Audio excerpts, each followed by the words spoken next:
안녕하세요. 구변의 상속 이야기. 오늘의 주제는 낙태와 상속 결격입니다.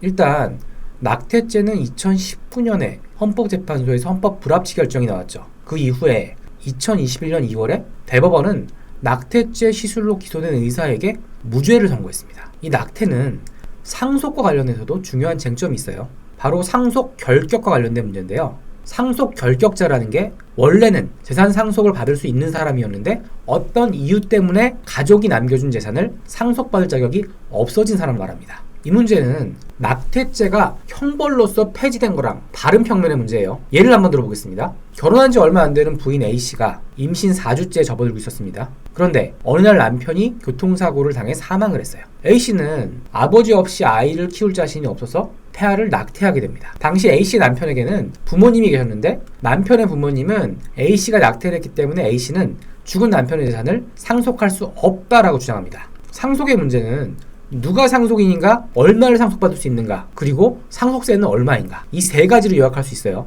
이 사례는 누가 상속인인지와 관련된 문제입니다. 사례에서 A씨의 시부모님은 A씨가 죽은 아들의 상속인이 아니라고 주장하는 거예요. 어떤 이유로 이런 주장이 나왔을까요? 이 문제는 우리 민법에서 태아의 법적 지위와 밀접한 관계가 있습니다. 민법의 상속 순위에 따르면 남편이 사망하면 자식과 부인이 1순위 상속인이 돼요. 남편의 부모, 그러니까 시부모는 1순위 상속인이 아닙니다. 그런데 태아도 자식으로 봐서 상속권을 인정할 수 있을까요? 태아도 살아서 출생하면 당연히 상속권이 있습니다. 우리 민법은 상속 순위와 관련해서는 태아를 이미 출생한 것으로 보고 있기 때문입니다. 아까 말씀드린 사례에서 남편이 사망한 경우에는 태아는 부인 A씨와 같은 1순위 상속인이 돼서 남편의 재산을 부인이 5분의 3, 태아가 5분의 2의 비율로 상속받게 됩니다.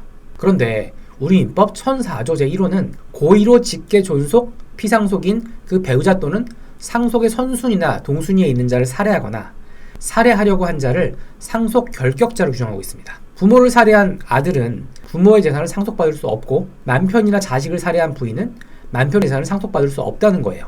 그러면 사례에서 부인 A씨가 뱃속에 있는 태아를 낙태하면 상속 같은 순위에 있는 자식을 살해한 것이 돼서 남편의 재산을 상속받을 수 없는 상속 결격이 되는 건가요?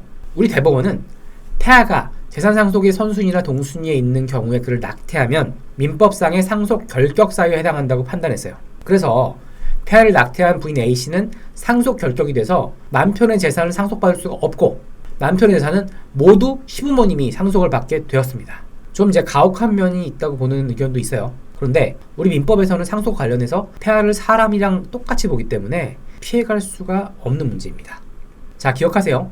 낙태는 상속 결격 사유이다. 고변의 상속 이야기 도움이 되셨나요? 도움이 되셨다면 구독하기 눌러주시면 감사하겠습니다.